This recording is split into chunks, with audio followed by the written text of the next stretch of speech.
Hello friends, कैसे हो आप सभी फ्रेंड्स। आज हम लोग कुर्ता पजामा की कटिंग करेंगे। आज जो मैं मेथड आपके साथ शेयर करूंगी उस मेथड से आप छोटे बच्चे का भी पजामा कुर्ता कट कर सकते हैं और बड़ा किसी भी जेंट्स का अगर आप कट करना चाहते हैं तो उनका भी आप कट कर सकते हैं। मेथड आपका सेम ही रहेगा लेकिन मेजरमेंट है वो अलग रहेगा। बच्चों का जो मेजरमेंट है वो हम बच्चों के अकॉर्डिंग ले लेंगे और बड़ों का जो मेजरमेंट है वो बड़ों के अकॉर्डिंग हम मेजरमेंट ले लेंगे। तो उसके लिए हमें क्या क्या मेजरमेंट लेना है वो अभी मैं आपको बताऊंगी और किस तरीके से हम बच्चों का कट करेंगे वो भी मैं आपको एक्सप्लेन करूंगी, और किस तरीके से आपको बड़ों का अगर कट करना है तो बड़ों का कैसे कट करेंगे वो भी मैं आपको अभी बताऊंगी। तो चलिए, पहले मैं कट करने से पहले आपको एक बार एक्सप्लेन करके बता देती हूँ कि हमें बच्चों का और बड़ों का किस तरीके से कटिंग करना रहता है। तो फ्रेंड्स, मैंने कुर्ता पजामा के लिए मेजरमेंट लेके रखा हुआ है। तो ये मेजरमेंट मेरा बच्चे के अकॉर्डिंग लिया है मैंने 4 साल के बच्चे का मेजरमेंट लेके रखा हुआ है। आप जिसका भी बना रहे हैं उसके अकॉर्डिंग अपना मेजरमेंट लेकर रख सकते हैं। तो सबसे पहले हमने पजामा का मेजरमेंट लिखा हुआ है। तो पजामा के लिए हमें लेंथ लेनी है। वेस्ट, जहां हमारा बेल्ट बनता है या फिर नाड़े वाले बना रहे हो तो नाड़ा जहां बनता है उसका आपको वेस्ट ले लेना है, कमर, और उसके बाद हिप हिप का मेजरमेंट ले लेना है। और उसके बाद हमें मोहरी लेनी है। मोहरी मैंने यहाँ पे रखी है 6 इंच की।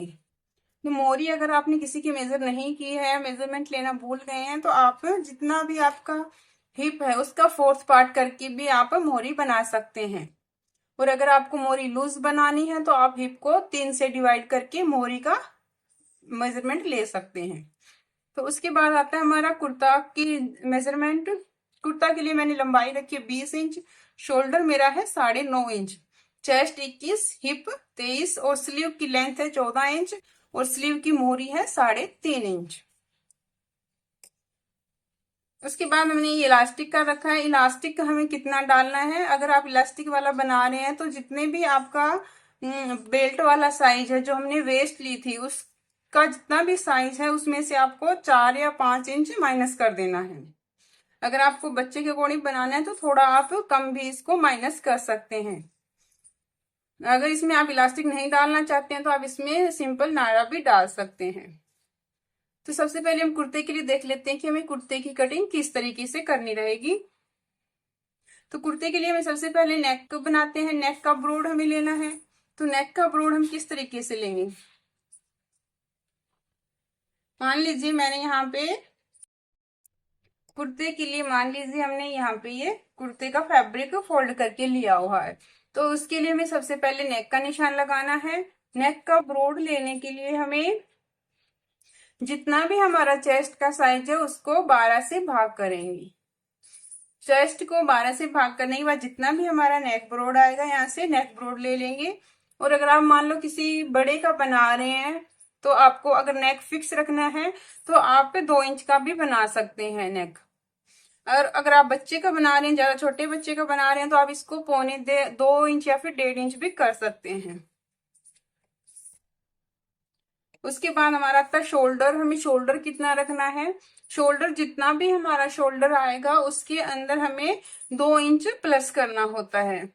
तो शोल्डर यहाँ पे जितना भी शोल्डर था उसमें 2 इंच प्लस करें तो 9.5 इंच शोल्डर था, तो 2 इंच प्लस करने से हो जाएगा 11.5 इंच शोल्डर। 11.5 इंच का हाफ करेंगे तो हमारा यहाँ से मिलेगा 6.25 इंच। तो 6.25 इंच पर एक निशान लगा देंगे। ऐसे ही आप बड़े का मेजरमेंट लेंगे और उसमें 2 इंच प्लस कर देंगे। उसके बाद हमारा आता है चेस्ट लाइन, यानी कि जो आर्म होल है वो हमें कैसे बनाना है। तो आर्म होल बनाने के लिए जो चेस्ट लाइन हम बनाएंगे वो कितने इंच पर बनाएंगे। चेस्ट लाइन बनाने के लिए हमारा जितना भी शोल्डर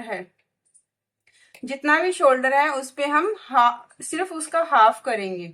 शोल्डर 9.5 था तो 9.5 का हाफ करेंगे तो हमारा यहाँ से मिलेगा 4.25 इंच। तो यहाँ पे हम 4.25 इंच का निशान लगाएंगे। यहाँ हमने 4.6 इंच का लगाया था, यहाँ पे हम 4.5 इंच का निशान लगाएंगे, 4.75। यहाँ पे शोल्डर में 2 इंच प्लस करके निशान लगाना है और यहाँ पे जितना हमारा शोल्डर है उतना ही निशान लगाएंगे।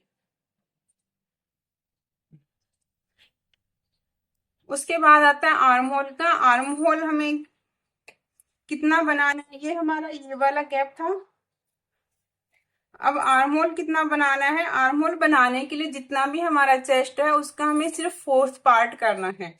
Chest fourth part. चेस्ट हमारी यहाँ से थी 21 इंच, 21 का फोर्थ पार्ट करेंगे तो यहाँ से रहेगा 5.25 इंच। तो आर्म होल हम बनाएंगे 5.25 इंच का। उसके बाद हमारा था लूजिंग का। हमें लूजिंग कितनी ऐड करनी है? तो लूजिंग हम यहाँ से 6 इंच की लूजिंग ऐड करेंगे। अगर आप थोड़ा ढीला पहनना चाहते हैं तो 6 इंच की, और अगर थोड़ा फिटिंग में पहनना चाहते हैं तो 4 इंच की भी लूजिंग ऐड कर सकते हैं। तो मैं यहाँ पे 6 इंच की लूजिंग ऐड नहीं करूंगी, मैं यहाँ पे 4 इंच की ही लूजिंग रखूंगी। तो 4 इंच की लूजिंग जितना भी हमारा चेस्ट था उसमें 4 इंच की लूजिंग डालेंगे, और मुझे मिला यहाँ से 6.25 इंच। तो यहाँ से 6.25 इंच पर एक निशान लगा देंगे। उसके बाद आता है हमारा शोल्डर डाउन का। हमें शोल्डर डाउन कैसे करना है? तो शोल्डर हमारा जितना भी शोल्डर है उसको हमें 12 से भाग करना है।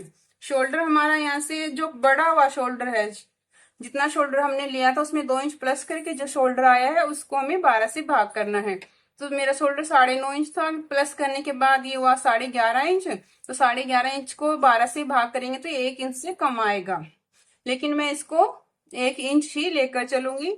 अगर आपका भी कम आ रहा है तो आप 1 इंच ही लेकर रखेंगे, और अगर आपका शोल्डर ज्यादा है तो जितना भी आपका शोल्डर को डिवाइड करने के बाद आपकी वैल्यू आएगी आप उतना ही लेंगे, या कम से कम 1 इंच तो हम माइनस करेंगे, डाउन करेंगे। तो यहाँ से शोल्डर डाउन कर 1 इंच हमने शोल्डर को डाउन किया है। और जो आर्म होल हम लगा रहे हैं वो शोल्डर को डाउन करने के बाद लगाना है। यहाँ से पहले शोल्डर 1 इंच जितना भी हमें डाउन करना है शोल्डर को डाउन करेंगे, और उसके बाद शोल्डर जो आर्म होल है उसका निशान लगाएंगे। जो 5.25 जो गैप है वो मेरा यहाँ से यहाँ तक रहेगा, और ऊपर 1 इंच जो डाउन किया वो एक्स्ट्रा रहेगा।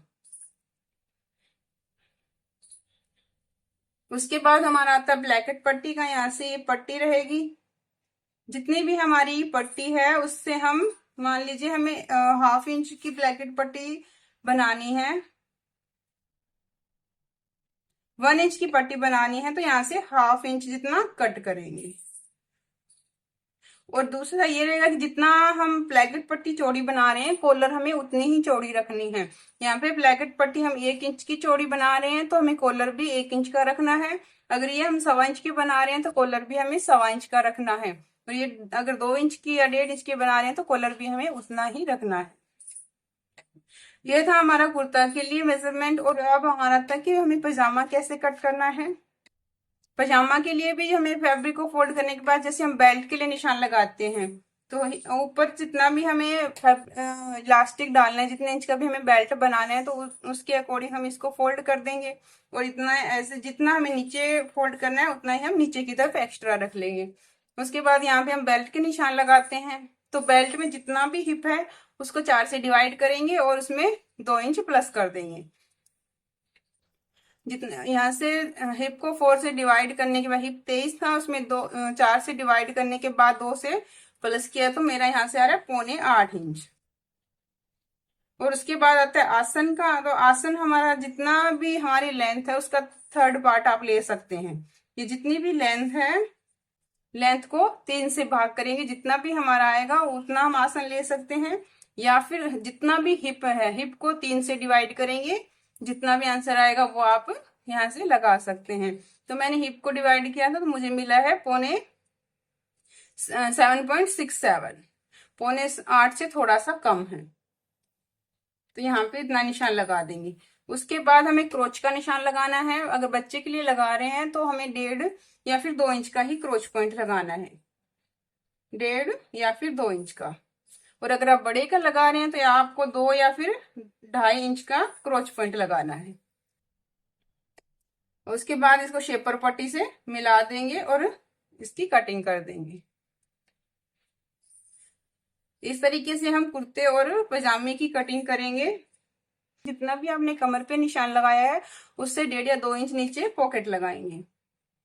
और पॉकेट की चौड़ाई हमें कितनी रखनी है? जितना भी हमारा हैंड है हमें हाथ का मेजरमेंट ले लेना है। जैसे हम यहाँ पे हाथ रखेंगे, यहाँ से हाथ का आ रहा है मेरा 4.25 इंच, तो 4.25 इंच में 1 इंच 1.5 इंच या फिर 2 इंच प्लस करके हम लगाएंगे। तो यहाँ से 5.25 या फिर 6 इंच की हम पॉकेट की चौड़ाई ले लेंगे, यानी कि जो मोहरी होती है वो ले लेंगे।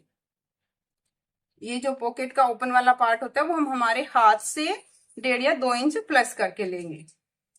और उसके नीचे हमें बाद में इसमें जो ओपन पार्ट होता है, चौक वाला साइड होता है, वो बना देंगे। अगर आपको राउंड में बनाना है तो यहाँ से जितना मान लो फ्रंट में हमें यहाँ राउंड बनाना है इधर से, तो 4 इंच पे हम राउंड दे सकते हैं। 4 इंच इधर से करेंगे, 4 इंच इधर करेंगे और यहाँ से इसको राउंड में मिला देंगे। तो ये था हमारा कुर्ते की कटिंग के लिए और पजामा की कटिंग के लिए। आई होप आपको समझ में आया होगा। नेक्स्ट हम इसको फैब्रिक के ऊपर कट करेंगे कि किस तरीके से हमें पजामा और कुर्ता को फैब्रिक के ऊपर कट करना रहता है। मिलते हैं नेक्स्ट क्लास में, तब तक के लिए बाय बाय, टेक केयर।